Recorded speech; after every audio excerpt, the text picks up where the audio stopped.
జరిగే విషయం సహజం. కానీ ఆ సహజ సిద్ధమైన అంశాన్నే ఒకళ్ళేమో భయపెట్టేటట్టు ఒకళ్ళ మీద దుష్ప్రచారం లేదా ఒకళ్ళకి నెగిటివ్గా ప్రచారం చేయడం సహజం.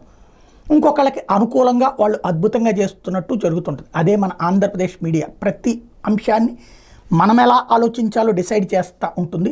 తెలుగు మీడియాలో ఎస్పెషల్లీ ఆంధ్రప్రదేశ్ మీద. ఫర్ ఎగ్జాంపుల్ ఇప్పుడు జగన్మోహన్ రెడ్డి వీకెండ్లో బెంగళూరు వెళ్తున్నాడు. రెస్ట్ తీసుకోవడానికి బెంగళూరు వెళ్తున్నాడు, శని ఆదివారాలు కానీ అట్లా. వెంటనే జగన్ పద్దాక బెంగళూరు వెళ్తున్నాడు, అక్కడ కాంగ్రెస్తో మాట్లాడుకుంటున్నాడు, రాహుల్ గాంధీతో అయిపోతున్నాడు, వైసీపీని తీసుకెళ్ళి విలీనం చేస్తున్నాడు, గతి లేదనుకుంటున్నాడు. ఈ టైప్ ప్రచారం. అదే సందర్భంలో చంద్రబాబు నాయుడు గారు ఇప్పుడు శని ఆదివారాలు హైదరాబాద్ వెళ్తున్నారు, ఫ్యామిలీతో గడుపుతున్నారు. అది మాత్రం అక్కడ పార్టీ రాష్ట్ర ప్రయోజనాల కోసం మన తెలంగాణలో మీటింగ్ జరిగింది. ఇది కోణం. ఇంకొకటి ఇక్కడ జగన్మోహన్ రెడ్డి ఎక్కడి నుంచైనా వస్తే ఫ్లైట్లో గన్నవరంలో దిగి అక్కడి నుంచి హెలికాప్టర్లో